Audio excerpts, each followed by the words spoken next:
Hey there. So, one of the first jobs that my sister had growing up was she worked in an ice cream emporium. She was just a teenager. It was, I think, probably her first job ever. And in the little town where we were from, it, it was a very unique kind of ice cream emporium. You sold ice cream and they sold antiques. And my sister had to learn how to count change because she had to use this old cash register that didn't do it for you. You know, I know when I worked at Subway, one of my first jobs, the cash register told you exactly how much change to give people. You just punched in what they gave you, and the cash register told you how much change to give them. But she couldn't do that because this was an old machine, uh, and because it went with the antique feel of the place. Um, and so she had to count change by hand. And sometimes this was stressful because, she was learning how to do it. And in the summer, there was a line of customers going out the back door and around the block, and it was a very popular place. And of course, when she was under stress, it was much more difficult for her to count change and all of that. But she learned how to do it, and she learned how to do it under stress, and she learned how to do it so well that it became second nature. And it was at that point that the owner of the shop revealed to her that the cash register she was using was not really an antique. It was a fake antique. And it actually was electronic. So she could use the feature that enabled her to count change, and she wouldn't have to do it in her head. And he told her, he says, I didn't want to show you this. I didn't want to show you how this worked until I knew that you could count change without it. Because I don't want you to use it because you need it. But now that you don't need it, it's okay if you use it for convenience. And I thought there's a deep spiritual truth in that.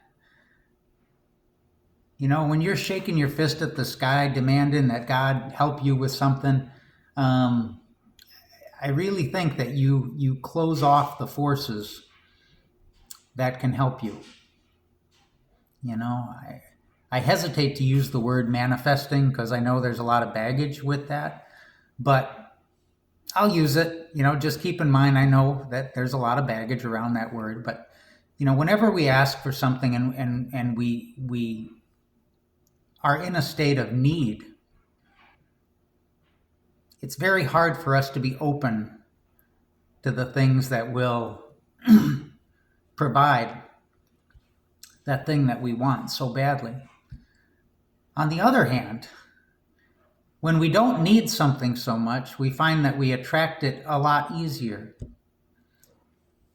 There's no great spiritual mystery to this. I mean, go into a bank, ask for money. If you need money, you ain't going to get money. But if you have money and you would just like some more for convenience, they're more than happy to give you that kind of money.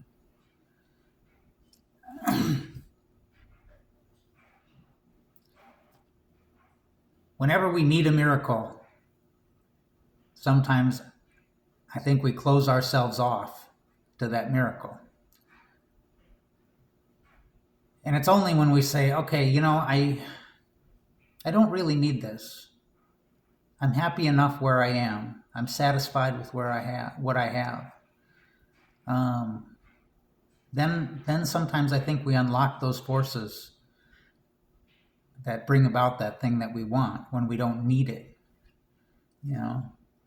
It could be money, it could be a relationship. When we're in a state of grasping, we're not doing ourselves any favors. um, and for whatever reason, that's what came to mind when I was reflecting on the story of the prodigal son. I had already kind of talked about forgiveness and reconciliation and all of that the first time this story came around a couple weeks ago. And so I was kind of looking at a different take. And I heard once that reading scripture, it's kind of like a dream. They say when you're dreaming, you are every character in your dream. I don't know if that's true or not, but I could see how it's true.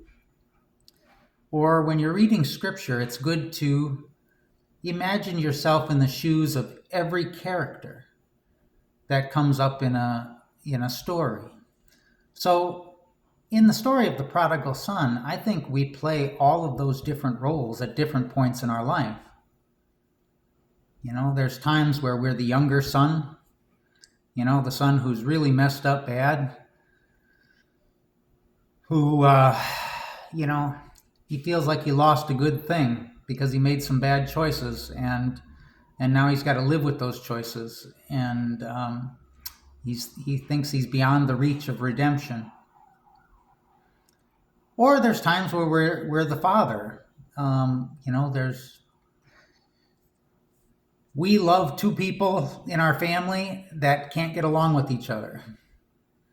And, that happens to a lot of older people. Their kids won't talk to each other, but they love both their kids, and they're constantly trying to reconcile their kids to one another. And sometimes I think we're the older son in the story. And I guess at this point in my life, I resonate more with the plight of the older son, where he's angry. He feels like he's worked hard, he's paid his dues, he's followed all the rules, and more importantly, he's made all the sacrifices. And then his younger brother, little upstart that he is, comes in and reaps all the benefits that he's worked so hard for, and the younger son hasn't. And he's mad, because it's not fair. Sometimes I feel that way, especially at this point in my life. I look around and I see other people that haven't worked as hard, haven't suffered as much, haven't played by the rules or tried to, and they're further ahead. And it burns me up. I don't like that.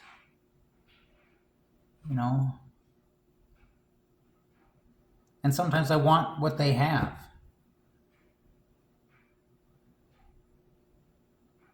And I guess I need to remember that just because the younger son got something from the father, it doesn't mean that the older son was excluded. There's a season for everything.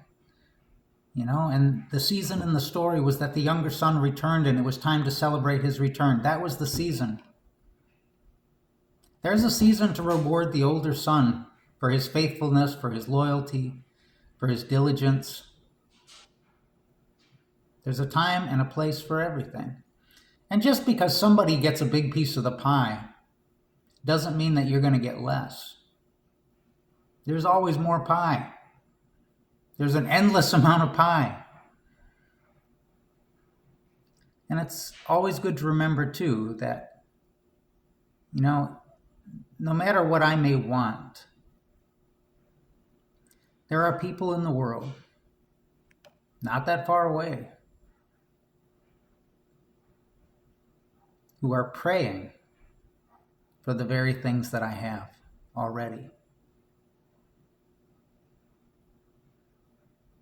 And so I always am reminded, I guess, that